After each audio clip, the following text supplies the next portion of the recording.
Hello दोस्तों, जय श्री कृष्णा। स्वागत है आपका चिक्कीज किचन में। तो दोस्तों, क्या आपको भी ये लगता है कि भिंडी बोरिंग सब्जी है? तो आज की रेसिपी देखकर सोच बदल जाएगी। आज बनाई है एकदम चटपटी, स्वाद में लाजवाब, मसालेदार भिंडी की सब्जी, जो एक बार खाओगे तो बार बार बनाने का मन करेगा। लंच हो या डिनर, ऐसी मसाला भिंडी बनाई है कि पेट तो भर जाएगा लेकिन मन बिल्कुल नहीं भरेगा। तो चलिए इसे बनाना शुरू करते हैं। रेसिपी जरा सी भी पसंद आए तो चैनल को सब्सक्राइब जरूर करें। ये चटपटी मसालेदार भिंडी बनाने के लिए सबसे पहले हमने 1 केजी भिंडी ले ली है, जिसे मैंने अच्छे से धोकर सूती कपड़े से पोंछकर इसका सारा पानी सुखा लिया है। तो भिंडी बनाते वक्त आप इस बात का अच्छे से ध्यान रखें कि जो भिंडी है ना, उसमें बिल्कुल भी पानी नहीं रहना चाहिए। इसे अच्छे से धोने के बाद आप इसे सूती कपड़े से एकदम अच्छे से पोंछ लें कि इसमें बिल्कुल भी पानी न रहे, या आप पंखे की हवा में भी इन्हें सुखा सकते हैं। बस भिंडी में बिल्कुल पानी नहीं रहना चाहिए, वरना आपकी जो भिंडी है वो सारा लेस छोड़ देगी और बिल्कुल चिपचिपी बनेगी। ठीक है। और भिंडी ताजी है या नहीं, आप इसको चेक करने के लिए भिंडी की ये नोक को इस तरह से तोड़कर देखें। तो देखिए, ये एक बार में ही टूट रही है, तो यानी जो भिंडी है वो एकदम ताजी और फ्रेश है। अब भिंडी के ऊपर नीचे के हिस्सों को हम इस तरह से थोड़ा थोड़ा काट के अलग कर देंगे और भिंडी में बीच से चीरा लगाएंगे और इसे हम सिर्फ 2 टुकड़ों में ही काटेंगे, क्योंकि आज हम जो सब्जी बना रहे हैं उसमें हमें भिंडी के बहुत ज्यादा छोटे टुकड़े नहीं चाहिए। इस तरह से हम भिंडी को सिर्फ 2 ही टुकड़ों में बड़ा बड़ा काटेंगे। तो देखिए, सारे भिंडी को हमने इसी तरह से बड़े बड़े टुकड़ों में काट लिया है। और अगर आपकी भिंडी इस तरह से छोटे साइज की है तो आप इसमें ऐसे चीरा लगाकर ही इसे छोड़ दें, इसे 2 टुकड़ों में ना काटें। ठीक है। छोटी भिंडियों के हमें टुकड़े नहीं करना है, और जो थोड़े साइज में बड़ी हैं उनको हम 2 टुकड़ों में काटेंगे। अब इसके अंदर हम कुछ सूखे मसाले डालेंगे, जिसमें मैंने 2 चम्मच भर के कश्मीरी लाल मिर्च पाउडर लिया है। इससे जो कलर है ना भिंडी का, वो बहुत ही ज्यादा बढ़िया आएगा। आधा छोटा चम्मच हल्दी पाउडर लिया है, 1 चम्मच भर के नमक लिया है और 1 बड़ा चम्मच बेसन लिया है। तो बेसन आप कच्चा भी ले सकते हैं और भूनकर भी ले सकते हैं, कोई परेशानी नहीं है। ठीक है। अब बेसन और मसालों को हम भिंडी में इस तरह से अच्छे से मिलाते जाएंगे। ऐसे बेसन और मसाले भिंडी में पहले मिला के रखने से क्या होता है ना, कि जो भिंडी है ना वो फ्राई होते समय बिल्कुल भी लेस नहीं छोड़ती, बिना चिपचिपाहट के बनकर तैयार होती है। तो मसालों में भिंडी अच्छे से मिलाने के बाद हम इसे 5 मिनट के लिए ऐसे ही रखा छोड़ देंगे। अब जब तक हम एक ग्रेवी तैयार करेंगे, जिसके लिए मैंने 2 मीडियम साइज के टमाटर लिए हैं, 1 प्याज लिया है, 4 से 5 लहसुन की कलियां ली हैं, 2 हरी मिर्चों को इस तरह से तोड़कर लिया है और आधा इंच अदरक का लिया है।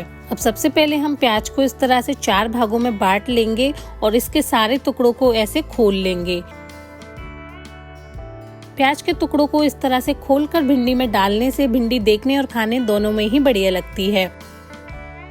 ठीक है। अब साथ ही एक खलबत्ते में लहसुन, मिर्ची, अदरक को एकदम दरदरा कूट लेंगे। तो इसे हम मिक्सी में नहीं पीसेंगे, इस तरह से कूट कर ही इसका एक दरदरा पेस्ट तैयार करेंगे। तो देखिए, इसे मैंने इस तरह से एकदम दरदरा कूट लिया है। अब एक जार में 2 टमाटरों को हम बड़े बड़े टुकड़ों में काट के डाल देंगे और इसका एक स्मूथ पेस्ट बना लेंगे। और अब कढ़ाई में 2 से 3 बड़ा चम्मच सरसों का तेल डालेंगे। तो इस सब्जी को आप सरसों के तेल में ही जरूर बनाएं, ये बहुत ही ज्यादा स्वादिष्ट बनती है। ठीक है। अब जो प्याज के टुकड़ों को हमने खोल के रखा था ना, उसे हम इस तेल में डाल लेंगे। तो इन्हें हमें सुनहरा बिल्कुल भी नहीं करना है, बस 2 मिनट तक ही हमें इन्हें भूनना है, जिससे इसका जो कच्चापन है ना, बस वो हट जाए। तो देखिए, प्याज का कलर हमने बिल्कुल भी चेंज नहीं किया है। तो अब इसे हम निकाल लेंगे और देखिए, प्याज का जो कलर है वो बिल्कुल भी चेंज नहीं हुआ।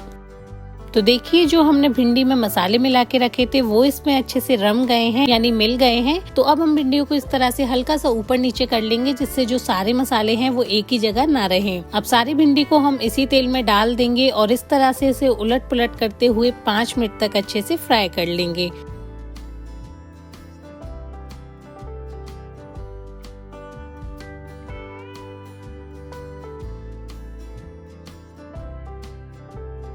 तो अगर आपके पास भिंडी को धोने के बाद उसका पानी सुखाने का ज्यादा टाइम नहीं है, आपको ये सब्जी बहुत ज्यादा जल्दबाजी में बनानी है, तो आप इसे इस तरह से फ्राई करते समय इसमें एक नींबू का रस डाल दें। ऐसा करने से भी जो भिंडी है वो बिल्कुल भी लेस नहीं छोड़ेगी और बिना चिपचिपाहट के बनकर तैयार होगी।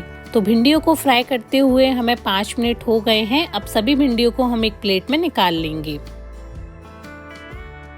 अब इसी कढ़ाई में हम 3 से 4 बड़ा चम्मच सरसों का तेल डालेंगे। तेल हल्का गर्म होने के बाद हम इसमें 1 छोटा चम्मच जीरा, आधा छोटा चम्मच हींग डालकर इसे अच्छे से तड़का लेंगे। जीरा तड़कने के बाद हम इसमें 2 मीडियम साइज के कद्दूकस करे हुए प्याज डाल देंगे। तो प्याज को हमें इस सब्जी में महीन पीस कर नहीं डालना है, इसी तरह से चॉप करके डालना है। ठीक है, अब प्याज को हम एकदम इसका कलर सुनहरा होने तक अच्छे से भून लेंगे।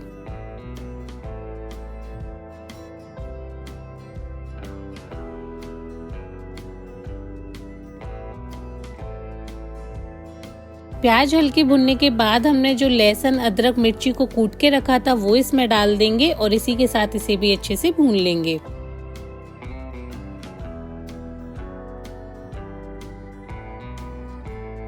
तो देखिए जो प्याज है ना वो एकदम अच्छे से भुन गई है और इसका कलर भी चेंज हो गया है। तो अब हमने जो टमाटर की प्यूरी बना के रखी थी वो हम इसमें डाल देंगे और इसे एकदम अच्छे से भून लेंगे। और टमाटर को हमें जब तक भुनना है जब तक कि इसके किनारों से तेल अलग ना होने लगे। अब हमने आधा कटोरी दही को एकदम अच्छे से फेंट कर लिया है। तो दही हमें फेंट कर ही लेना है, वरना ऐसे ही डालने से मसालों में दही फट भी सकती है। ठीक है, अब इसमें हम कुछ सूखे मसाले डालेंगे, जिसमें मैंने 1 चम्मच भर के धनिया पाउडर डाला है। स्वाद के अनुसार थोड़ा सा नमक डाला है, क्योंकि नमक हम पहले भी डाल चुके हैं भिंडियों में, इसीलिए हम इसमें थोड़ा ही डालेंगे। अब साथ ही हम इसमें 1 चम्मच भर के लाल मिर्च पाउडर डालेंगे, आधा छोटा चम्मच भुने हुए जीरे का पाउडर डालेंगे, 1/4 चम्मच हल्दी डालेंगे और सभी मसालों को दही में इस तरह से अच्छे से फेंटते हुए मिलाएंगे, जिससे इसमें बिल्कुल भी लम्स या गुठली ना बने। तो देखिए सारे मसालों को हमने दही में एकदम अच्छे से मिला लिया है।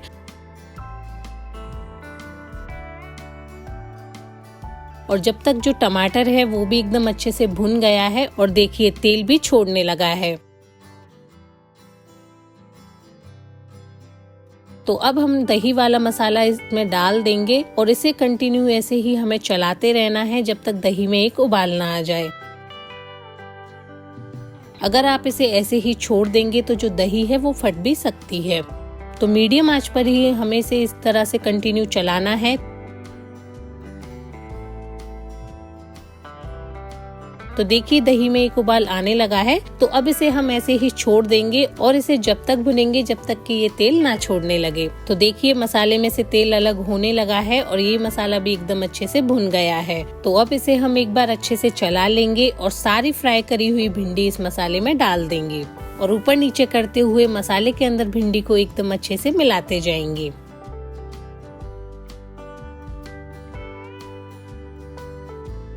तो देखिए सारे मसालों में भिंडी एकदम अच्छे से लिपट गई है। तो अब इसे ढककर हम 2 से 3 मिनट तक और पकाएंगे, जिससे जो मसाले हैं वो भिंडी में एकदम अच्छे से रम जाएं। तो देखिए भिंडियों में मसाले एकदम बढ़िया से रम गए हैं। तो अब इसमें हम आधा छोटा चम्मच गरम मसाला डालेंगे और जो प्याज को हमने फ्राई करके रखा था वो इसमें डाल देंगे। और बस अब इसे हमें बहुत ज्यादा नहीं पकाना है, 1 मिनट तक इस तरह से लगातार चलाते हुए हम इसे भून लेंगे।